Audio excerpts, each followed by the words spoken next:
Bonjour à vous. Comme d'habitude, si cette vidéo vous a plu, un petit pouce, un abonnement, un commentaire, c'est important pour moi. Éventuellement un petit don, lien dans la description. Cela me permet de publier régulièrement. Merci à tous de votre soutien à cette chaîne.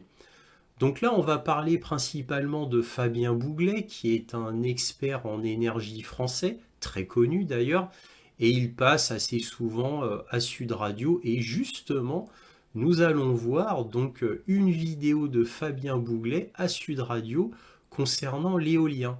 Et le titre de cette vidéo, c'est «Le Titanic éolien est en train de couler».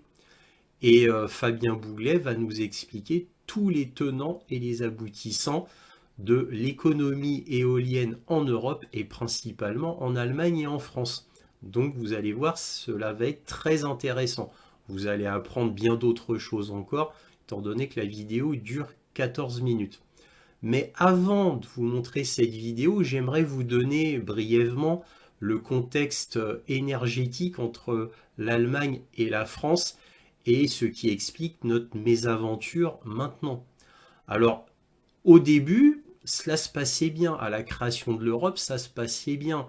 Donc, à la fin des années 50, l'Europe a été créée et donc avec un socle économique, diplomatique, on commençait à réfléchir les frontières, etc.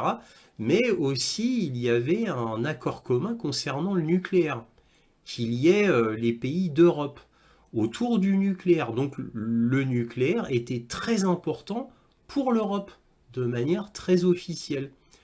Et l'Allemagne, pendant des décennies, aimait le nucléaire. Le nucléaire était une très bonne énergie, au final. Donc pas chère, très peu polluante, etc. Alors quand je dis pas cher, entre guillemets, hein, pas à la construction et à l'exploitation, mais pas cher dans le sens pour les peuples qui achètent l'électricité. Donc nous, pour nous, c'est une énergie pas chère car elle est très bien rentabilisée dans le temps. Donc c'est une très bonne énergie, sur plusieurs facettes, hein. Et donc ça marchait très très bien pendant plusieurs décennies. Et tout d'un coup, l'Allemagne est devenue anti-nucléaire, et anti-nucléaire français. Au début, pas chez elle, mais français. Alors l'Allemagne se plaignait du nucléaire français parce qu'elle était trop nucléarisée, dans le sens où l'énergie française était beaucoup trop abondante, était favorisait beaucoup trop la France et permettait à la France d'avoir une énergie vraiment pas chère. Et ça, c'est devenu soudainement insupportable pour l'Allemagne. Tiens, tiens, et pourquoi donc? Pourquoi cette jalousie tout d'un coup extrême? Et il y a eu un vent très fort venu d'Allemagne concernant l'écologie. L'Allemagne est devenue la locomotive de l'écologie comme ça, en très peu de temps. Et évidemment, les écologistes français et le Parti socialiste français a emboîté le pas avec l'Allemagne. Mais vous allez me dire d'où cela sort? Et en fait, d'où cela sort? Cela sort des États-Unis. Et oui, déjà à l'époque, il y a plus de 20 ans. Et oui. Et comment je l'ai su? Je l'ai su tout simplement grâce à un rapport qui a été publié par la Rand Corporation, qui est ce qu'on appelle en anglais un think tank américain extrêmement puissant, pour ne pas dire le plus puissant. Donc là, en français, ce groupe de réflexion, parce qu'on dit un groupe de réflexion en français, qui est certainement le plus puissant des États-Unis, a sorti un rapport qui a fuité. Et ce rapport avait été demandé par la Maison-Blanche. Donc la Rand Corporation a envoyé son rapport à la Maison-Blanche, en copie la CIA, la NSA et le Parti démocratique américain. Tiens, tiens, le parti de Joe Biden. Et c'est tout, personne d'autre. Alors vous allez me dire, tiens, c'est étonnant. Alors moi, je vous avais fait une vidéo exprès sur ce dossier qui a fuité et je vous avais montré le dossier original, qui était en 5 pages.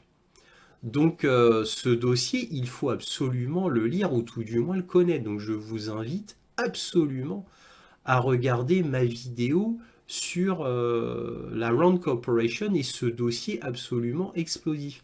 Et qu'apprend-on dans ce dossier? Eh bien, on apprend les recommandations de la Rand Corporation à la Maison Blanche. Et donc les recommandations anciennes déjà de la Rand Corporation, c'était il faut détruire absolument l'économie allemande qui devient beaucoup trop puissante, et cette économie allemande devenue trop puissante va donner et est en train de donner des velléités d'émancipation à l'Allemagne vis-à-vis des États-Unis. Et le signal d'alarme aux États-Unis était fait à cause d'Angela Merkel, qui pourtant a été la carpette des États-Unis pendant longtemps. Et donc Angela Merkel, tout d'un coup, est devenue rebelle. Alors que Donald Trump, et avant, il disait Angela Merkel ne construisait pas de Nord Stream 2, et même de Nord Stream 1, eh bien Angela Merkel, contre toute attente, a joué les rebelles, ce qui a démontré qu'elle était vraiment patriote, apparemment. Elle a pensé à l'énergie de son pays avant les intérêts américains. Et oui, c'est étonnant, mais c'est ainsi. Alors bon, c'est un petit peu un coup exceptionnel d'Angela Merkel, puisque Angela Merkel a participé aux accords de Minsk 1 concernant l'Ukraine, donc elle avait trahi l'Allemagne pour les intérêts américains, et au passage, elle a trahi l'Ukraine, bien entendu. Mais c'est une toute autre histoire. Donc, signal d'alarme américain, puisque déjà Donald Trump avait dit à Angela Merkel ne construisez pas de Nord Stream 2 où il y aura des conséquences, mais il n'avait rien ajouté d'autre. Joe Biden a été plus clair, il a dit nous allons arrêter le Nord Stream 2 quoi qu'il arrive, et c'est une promesse que je vous fais. Voilà. Cela a été confirmé de la même manière par Victoria Nuland, donc la secrétaire d'État aux Affaires étrangères à l'époque avec Joe Biden. Bref, donc la Rand Corporation nous avoue qu'elle veut détruire l'économie allemande. Et qu'est-ce qu'on apprend dans ce rapport? On apprend que déjà il y a fort longtemps, les Américains ont financé, supervisé, aidé les partis écologistes en Allemagne afin de prendre le pouvoir. Tout ça pour détruire l'économie allemande, en détruisant le côté énergétique allemand. Donc il fallait détruire ces centrales nucléaires afin qu'elles perdent son indépendance énergétique, et plus tard, nous le savons maintenant, les Nord Stream. Donc les Américains, quand il n'y avait pas les Nord Stream, ils ne pensaient qu'au nucléaire allemand. Mais après, quand Angela Merkel s'est butée et elle a construit les Nord Stream 2, c'était la goutte d'eau pour les Américains, car si les Allemands conservaient toutes ces centrales nucléaires plus le gaz russe, elle aurait été devenue infiniment trop puissante, et là, elle aurait pu s'émanciper étant donné l'énorme richesse que cela aurait apporté à l'Allemagne. Et là, vous avez toute l'histoire. Donc, et les tenants, les aboutissants. Donc, la France, État vassal des États-Unis, a joué le jeu, parce que la France savait très bien où cela menait. Et on le sait par les rapports de l'ancien PDG d'EDF, et de l'ancien PDG d'Areva, qui était une femme. Et donc ils avaient fait des rapports en disant à la France, mais attention, qu'est-ce que vous faites? Qu'est-ce que vous faites? Cela aura des répercussions terribles. Et pourtant, déjà à l'époque, alors là on remonte très loin, on remonte fin des années 90, où déjà Jospin avait arrêté Super Phénix, alors que cela nous permettait d'être les leaders mondiaux dans le nucléaire, car on était les premiers en recherche nucléaire dans le monde, on était l'État le plus puissant, le plus avancé concernant la technologie et la théorie nucléaire. Et oui, à cette époque, on était les plus avancés, les plus en pointe concernant l'utilisation d'énergie nucléaire via les surgénérateurs. Les surgénérateurs étant une invention française absolument révolutionnaire qui aurait dû nous mener leader de loin concernant le nucléaire mondial, et cela aurait rapporté une richesse incroyable à la France. Tout ça a été arrêté à cause du Parti socialiste, voilà, et des écologistes bien entendu en France. Et en Allemagne, le parti écologiste est devenu aussi puissant à cause de l'aide américaine. Et là, vous comprenez tout. Parce que pourquoi l'Allemagne s'est auto-détruite et pourquoi la France s'est auto-détruite, eh bien, c'est à cause de l'œuvre des Américains qui ont œuvré en Allemagne en sous-main, principalement par la CIA, et la même chose en France. Donc, comme ces deux États qui sont contrôlés par les États-Unis depuis bien longtemps, l'Allemagne et la France, c'était assez facile pour les Américains de détruire tout ce qui est énergétique en Allemagne et aussi en France. Cela leur était très facile puisqu'ils ont énormément d'entités en Allemagne et en France pour faire cela. C'est extrêmement connu. Donc nous ne pouvions rien faire. Il aurait fallu des élites françaises et allemandes, à l'image pour les Allemands de Gerhard Schröder, donc vraiment fort. Et pour la France, hein, il nous aurait fallu un Charles de Gaulle. Mais évidemment, nous rêvons. Bref, donc voilà, vous avez tous les tenants et les aboutissants. Là, j'ai déjà été un peu long. Je vous laisse voir cette vidéo de Fabien Bouglet, donc j'arrête là. Donc si cette vidéo vous a plu, je vous le rappelle, un petit pouce, un abonnement, un commentaire, éventuellement un petit don, lien dans la description. Merci à tous de votre soutien et toujours, soyez curieux. Eine Katastrophen en Germanie, en Allemagne. Oui, on va en parler. Imaginez-vous que l'annonce que Siemens Energy a perdu 34% en bourse. Pourquoi? Éolienne. Schon éolienne? No. Nein, schön éolienne. Sud Radio Berkov dans tous ses états. Le fait... Vive le vent d'hiver, encore faut-il qu'il soit là, mais quand il n'est pas là, on en parle depuis longtemps, ça. Juste quelques mots. Alors, le groupe NRTJ RWE, l'EDF allemand, met à terre 7 éoliennes. Pas parce qu'elles ne fonctionnent plus, mais parce qu'elles gênent l'extension du mythe de lignite. Vous savez, le lignite, c'est le charbon, c'est ce qui fait le pire en matière de combustible fossile. Voilà, c'est-à-dire qu'on avait fermé, vous savez, les centrales nucléaires. L'Allemagne a fermé la dernière centrale nucléaire avec perte et fracas, ils étaient très contents. Et ben voilà, et les panneaux solaires et éoliennes, il y en a près de 29 000, je plante le décor, en Allemagne. Problème ? Bah, vous le savez, Fabien Bouglet en a parlé plusieurs fois. L'électricité éolienne est totalement impossible à piloter, parce que quand il n'y a pas de vent, eh ben, il n'y a pas d'électricité. Et comme il n'y a plus de centrales nucléaires, eh ben, on refait les centrales à gaz et le charbon. Fabien Bouglet, bonjour. Bonjour André Berkov. Alors, vous avez publié, je le rappelle et je le recommande évidemment, la nouvelle édition mise à jour 2022 de votre livre « L'éolienne, la face noire de la transition écologique ». Et alors, qu'est-ce qui se passe? Qui est même assez hallucinant. L'Allemagne, c'était le pays pilote en matière d'énergie renouvelable, etc. Et puis ça y est, ça s'effondre à la bourse, de Siemens, etc. Je veux dire, on a besoin du ça y est, on refait avec plus de charbon. Et je crois que le ministre a dit, vous savez, ils avaient prévu de se passer du charbon d'ici 2030, c'est plus le cas. C'est plus le cas. Le ministre des Finances allemand vient d'annoncer il y a quelques jours que l'échéance de sortie du charbon en 2030 s'éloigne fortement en Allemagne. Faut préciser quand même une chose, André, c'est que l'Allemagne a fermé ses 3 derniers réacteurs nucléaires en avril 2023. Le lendemain, j'avais fait les calculs parce qu'on a un site qui s'appelle Electricity Map.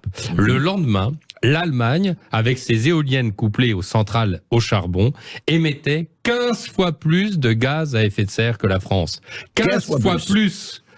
Alors, c'est quand même l'hécatombe en Allemagne. C'est-à-dire que l'Allemagne, qui se fait le paragon de l'écologie, nous sommes vertueux, la France est en retard pour ses énergies renouvelables. Non, la France est en avance. La France est leader européen des émissions de gaz à effet de serre. Bien sûr. Et quand je dis leader, c'est-à-dire à les moins importantes émissions. Et pire, nous avons en France un record, c'est que nous avons pas du tout d'émissions de particules fines des centrales au charbon. C'est-à-dire qu'il faut bien comprendre que l'Allemagne, qui nous a fait des leçons sur nos centrales nucléaires qui n'ont jamais connu de catastrophe en Europe depuis 50 ans, l'Allemagne, elle, en multipliant la production des centrales au charbon, tue, puisque les particules fines des centrales au charbon sont extrêmement mortelles, 100 morts par térawattheure produit. Depuis la catastrophe de Fukushima, en Allemagne, les centrales au charbon allemandes, j'ai fait le calcul, ce sont les chiffres de l'OMS, l'Allemagne a tué avec ses centrales au charbon 220 000 habitants européens. Et oui, parce que ça dépasse les frontières allemandes, il faut le dire. C'est pas comme le Tchernobyl qui ne franchissait pas les Vosges. Donc, et dans ce contexte-là, comme vous l'avez dit, eh bien, la filière éolienne allemande, mais pas simplement la filière éolienne allemande, la filière éolienne danoise, la filière éolienne américaine, la filière éolienne occidentale, connaît un krach boursier sans précédent. C'est pas seulement en Allemagne, vous dites. Non, c'est toute. J'ai fait le calcul parce que j'ai publié un article dans le blog Factuel. C'est depuis 2020 15 milliards d'euros de pertes pour les 4 principaux fabricants européens et américains. Vestas, Siemens Energy, Vestas c'est le danois, Siemens Energy, Nordex et General Electric. 15 milliards en 3 ans. En 3 ans. Et Siemens Energy, qui est donc le premier fabricant d'éoliennes en Allemagne, va provisionner 4,5 milliards d'euros de pertes en 2023. Il s'est retourné vers le gouvernement allemand en disant aidez-moi. 15 milliards d'euros de garantie, à telle enseigne que même Siemens, qui est la maison mère de Siemens Energy, est obligé de vendre sa participation dans Siemens Energy à Siemens en Inde, à la filière indienne, pour éviter la contamination de la catastrophe. Et donc Siemens Energy a perdu 11 milliards, non mais ce sont des chiffres incroyables, 11 milliards entre 2 baisses importantes, 33% en juin 2023 et tout récemment 25%. Donc c'est l'hécatombe. Et les éoliennes, rappelez-vous, il y a encore 2 ans, c'était l'avenir de l'humanité, l'horizon indépassable du temps béni. Oui, mais parce que en réalité, comme on a fait cette pseudo-transition énergétique qu'on a vendue avec l'Allemagne dans la Commission européenne, en fait, on a subventionné, et c'est ce que j'avais dénoncé depuis des années dans mon livre. En réalité, c'est un marché artificiel. Le marché de l'exploitation des éoliennes et de la fabrication d'éoliennes ne naît que parce que les États occidentaux ont mis des subventions dans ces éoliennes. Le problème, c'est que... Et des subventions énormes. Des subventions énormes. En Allemagne, 520 milliards d'euros. Et d'ailleurs, les Allemands ne sont pas tous, pour la transition énergétique. La Cour fédérale des comptes en Allemagne avait prévenu en 2021 dans un rapport, si on continue comme ça, on va avoir une explosion des factures et des coupures d'électricité. C'est exactement ce qui s'est passé. Et l'Allemagne, qui a dépensé plus de 520 milliards, comme je le disais, eh bien continue ces émissions de gaz à effet de serre. C'est-à-dire qu'on peut toujours mettre des éoliennes supplémentaires dans le réseau. Oui, malheureusement, il n'y a pas de baisse d'efficacité des émissions de gaz à effet de serre. Elle multiplie les centrales à charbon, ça y est. Maintenant, éolienne égale centrale à charbon. Ouais. Mais malheureusement, malheureusement pour les Allemands et heureusement pour nous, le Titanic éolien coule sous nos yeux. Siemens Energy a perdu 80% de capitalisation boursière. Moi, je dis aux actionnaires des différentes sociétés ou des fonds d'investissement verts, quittez le navire avant qu'il ait véritablement coulé. C'est le moment de vendre vos parts parce que il ne restera plus rien. D'ailleurs, Siemens Energy, dans les rapports d'activité de Siemens Energy, dit « Nous ne retrouverons pas l'équilibre avant 2026 ». Vous imaginez la catastrophe. Mais attendez, je ne comprends pas puisque le gouvernement allemand avait dit qu'on se passera de charbon d'ici 2030. Ils ont déjà corrigé, vous l'avez dit. Hein. Oui, mais le problème, il est simple. C'est que, comme nous avons, rappelez-vous, mené des sanctions économiques à la Russie, la Russie s'est vengée en menant des sanctions énergétiques à l'égard de l'Europe et a coupé le robinet du gaz. On se rappelle de Nord Stream. Et de ce fait, comme on a coupé le robinet du gaz, le gaz était essentiel pour l'Allemagne, puisque justement, elle compensait l'intermittence de ses éoliennes avec du gaz. C'est ce qu'avait fait Gerhard Schröder pendant 20 ans. Et elle ne peut plus maintenant que se retourner vers le charbon, puisqu'elle a décidé de manière dogmatique que le nucléaire c'était sale et mauvais et pas beau. Sauf que le nucléaire c'est propre, décarboné, et le ça coûte pas cher. CO2, voilà. Alors justement, Fabien Bouglet, quid de la France? Parce que apparemment en France, ces nouvelles, on continue quand même un peu partout des forages offshore ou d'éoliennes. La politique pro-éolienne apparemment continue en France. Oui, en France on est dans le déni. On est dans le déni. On est dans le déni. Vous savez, c'est le Titanic qui coule.